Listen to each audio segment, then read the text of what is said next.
Hi guys, BuildZoid here, and today I'm going to be just complaining a bit about Gigabyte's Z890 motherboard BIOS because there's a few kind of small issues that I'm sure would be very easy to fix if anybody cared to fix them.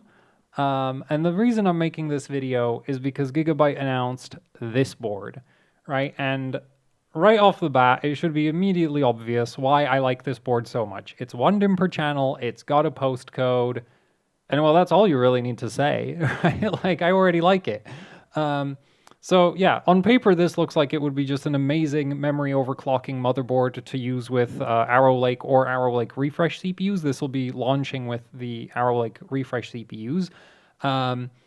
But there's just one issue, which is that this, is a Gigabyte motherboard, and therefore it uses Gigabyte's BIOS. And based on my experiences with the Z890 Aorus Elite X ICE, which is what I'm using here to make my complaints, there's a few things that Gigabyte could just change about their BIOS, and it would actually, instead of just being on paper the perfect motherboard, it would be a lot closer to being a perfect motherboard. Like, the issue is just because you have all the BIOS settings doesn't automatically mean that everything's going to be amazing. But, when you have certain functionality in your BIOS just not present or not working properly, that's a whole nother issue, which is the current state of Gigabyte's Z890 BIOS, which I find ridiculous considering how long Z890 has existed. Has nobody told Gigabyte that certain parts of their BIOS just don't make any sense? So here we are.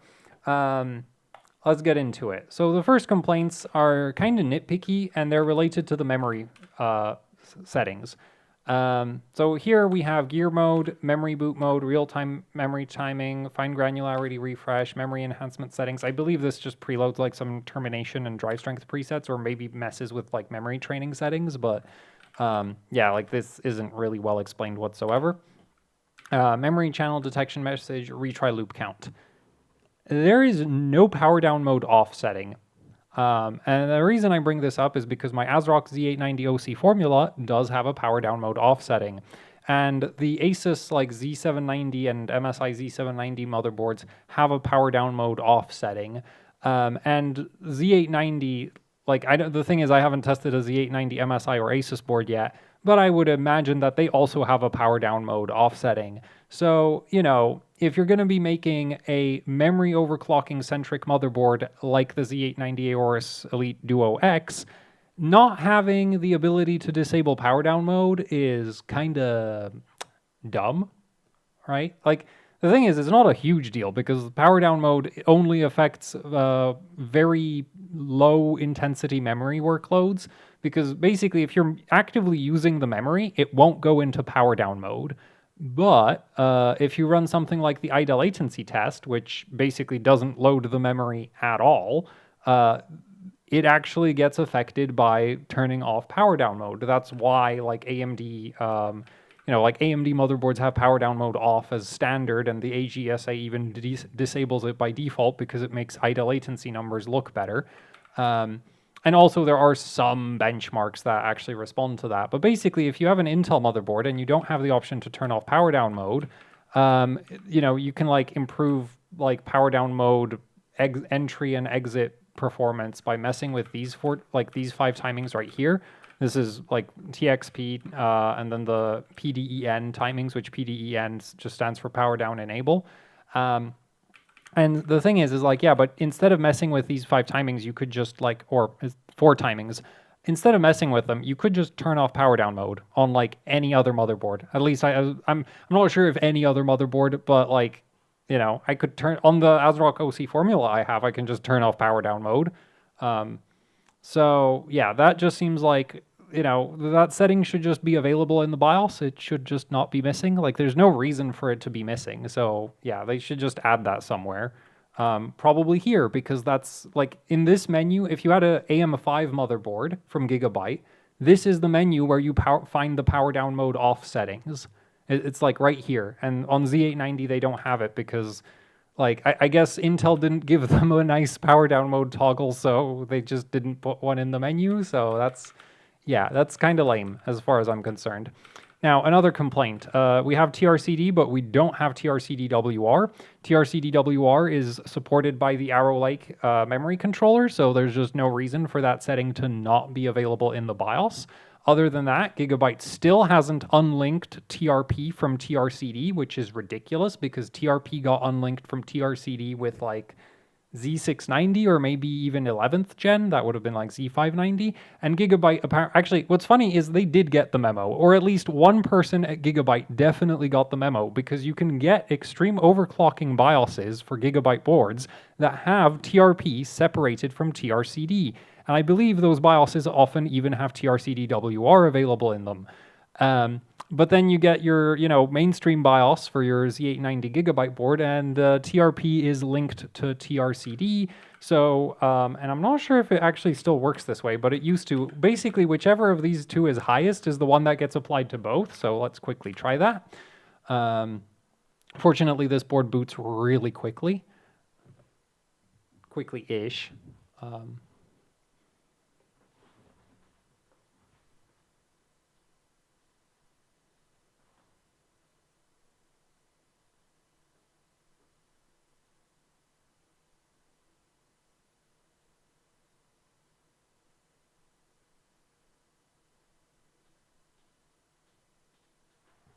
Okay, well, that's taking quite a bit longer than I was expecting. Oh, I guess it has to retrain because I changed. Oh, yeah, because now it would actually change tRCD. Anyway, should just kick us into the BIOS because I disconnected the OS. So now if we go to our memory settings, yeah, so now they're both set to 46, and this should just not happen. Like, TRP has its own register in the CPU, tRCD has its own register in the CPU. There is no reason that setting TRP higher than tRCD should pull tRCD up to your TRP timing, and similarly, if you set tRCD above TRP, that also shouldn't affect TRP, right? Like when I first booted the system, I had TRP set to 42, and it was at 45 because tRCD was at 14 So like, this is a leftover from like the Z170, Z270, Z370, the 14 nanometer plus generations, because those CPUs literally did not have a separate tRCD, did not have a separate TRP register. They had like a tRCD plus TRP, so it was one setting and it controlled both timings. And also those CPUs didn't support tRCDWR. But Alder Lake supports tRCDWR. It supports like TRP as its own thing, and so like I don't know how Gigabyte just still hasn't integrated this functionality into their mainstream BIOSes, especially when they do have extreme overclocking BIOSes that have unlinked TRP and exposed tRCDWR. And on AM5, as of recently, Gigabyte actually exposed tRCDWR in the main memory timing menu on their mainstream BIOSes. So it's just kind of ridiculous to me that their like Z890 motherboard BIOS is like kind of behind in terms of memory timing functionality. Like, like, come on, have some freaking feature parity across your product lines. And more importantly, just support all of the functionality that's built into the CPU. Because on one hand, power down mode off from a like real world performance perspective is not a huge deal, but it's like, other motherboards have that setting. Your motherboard, especially if, like it's going to be somewhat memory overclocking focused, should probably have that setting. And you should also like properly support the TRP register. Like, this is ridiculous. Like, what's really frustrating about this is from a competitive overclocking perspective, this actually isn't a big deal, because on Intel we have that real-time memory timing support. So like I can just enable this, go into the OS, and then set tRCDWR in the OS, and I can set TRP in the OS, and it's fine. But like not being able to boot with your desired like target memory timings is just kind of ridiculous.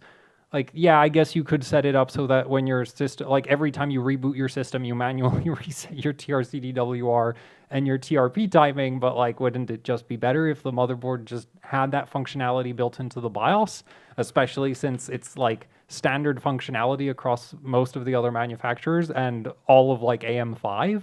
So yeah, so that is like just, it is nitpicky, because I do admit like tRCDWR does not make that much of a difference to performance. Neither does TRP. Neither does power down mode off. But like, this is supposed to be a memory overclocking board.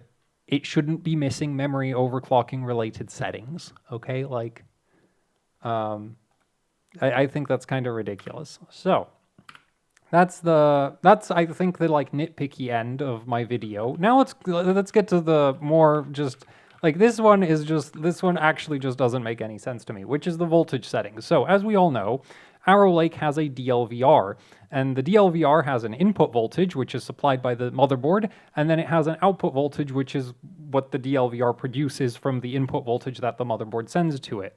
And the thing is, on Gigabyte motherboards, you can't control these two voltages at the same time, which is just insane. So right now, right, in auto voltage mode, I have CPU DLVR in vCore, and I have vCore dynamic vCore DVID like offsets here. But these are offsets for the DLVR input voltage, not output voltage, which is just like, okay, so this is actually useless. Well, actually, it's not completely useless. The idea is that if you have the DLVR, because the DLVR is a dynamic voltage, it doesn't just sit at like a static high voltage. It moves up and down based on the amount of load that the CPU is under, as a way to improve efficiency, because the DLVR is a linear regulator, so you really don't want to be pumping like, say, 1.5 volts into it when you're in an all-core workload that requires an operating voltage of 1.1 volts, because that means you're burning 400 millivolts at like 200 amps, and that's a lot of waste heat. That's going to make the CPU run incredibly hot. In fact, what I just described, I think that would probably be pretty well into uncoolable territory, because that's like 80 watts of extra just power loss in the CPU. But anyway, so this right here is like if you intentionally wanted to boost the amount of like DLVR or lower the DLVR voltage when the CPU is managing it itself, that's what this is for. This doesn't actually affect the internal like output voltage of the DLVR. Okay, so let's say I want to control the actual DLVR output voltages. Well, if we go to single core vCore, I get to control the DLVR output voltages per core, right? Like each core has its own linear voltage regulator, so I can now tune the voltages on each core. But the problem with this right now is that I have no way of configuring the input voltage, because that setting is now gone, right? Like, I have access to input voltage, but I don't have access to output voltage. I have access to output voltage, but I don't have access to input voltage. If we go to adaptive vCore, we have access to internal voltage, right? And we can do like per voltage frequency points, or just like static offsets. So yeah, we have like this, so now we have access to the internal voltage, but again, the input voltage is gone, right? So I have output voltage control, not per core, but like per frequency point. And I don't have input voltage control. So that's not great. And then if we go override, well, okay, again, I have access to the output voltage of the DLVR, but no access to the input voltage, which is just great.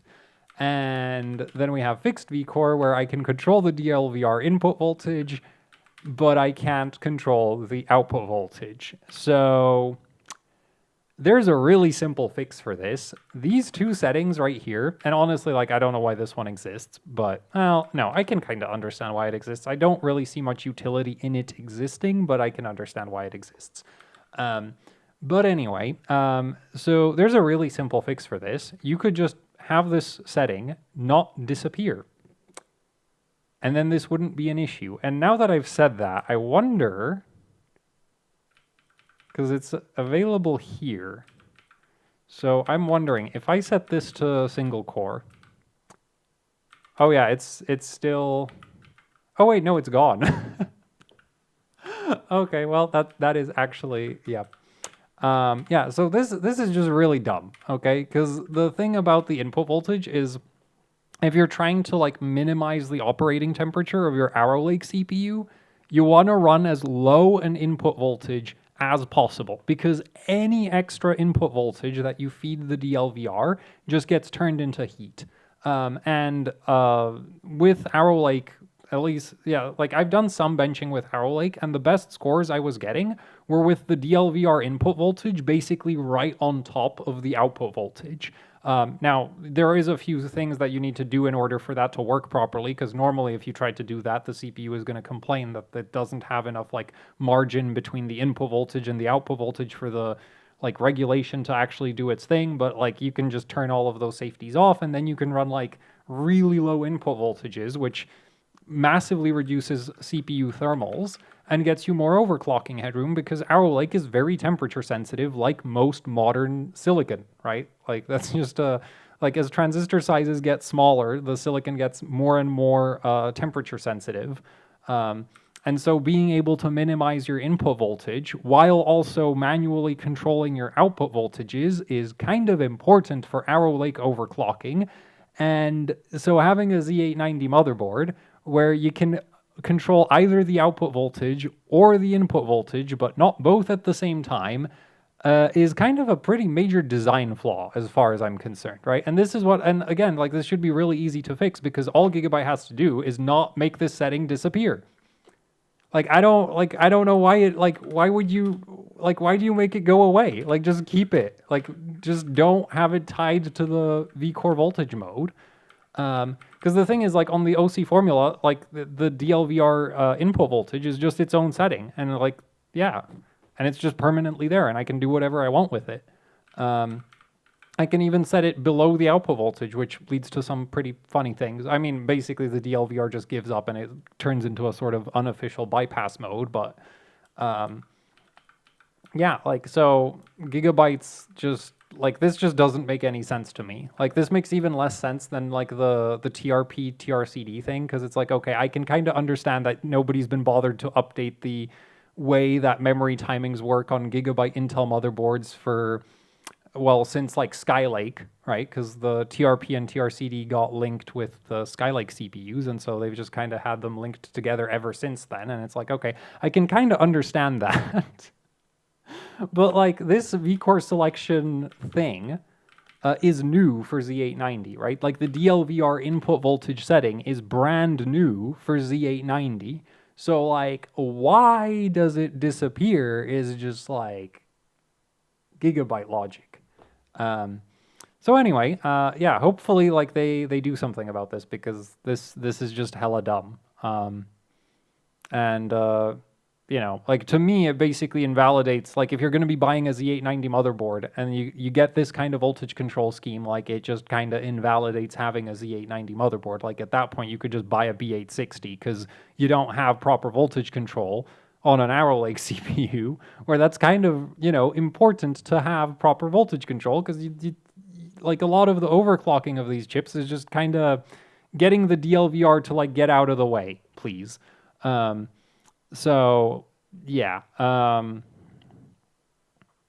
that's my complaints. So hopefully Gigabyte fixes this, because if they don't fix this, then like their boards are to me like not like well, the B860s are fine, because again, like you're just kind of stuck with whatever the CPU wants to do. But yeah, they're like high-end Z890 boards is like what's the point of having a high-end Z890 board when it doesn't have basic voltage control functionality, right? Like actually, like you know. So yeah, anyway, that's it for the video. So thank you for watching. Like, share, subscribe, leave any comments, questions, suggestions down in the comment section below. If you'd like to support the channel, I have links in the description that you could check out. That would be very much appreciated. And is that everything? Yeah, I think that's everything. So at this point, I'm just going to hit the stop button. Thanks for watching, and goodbye.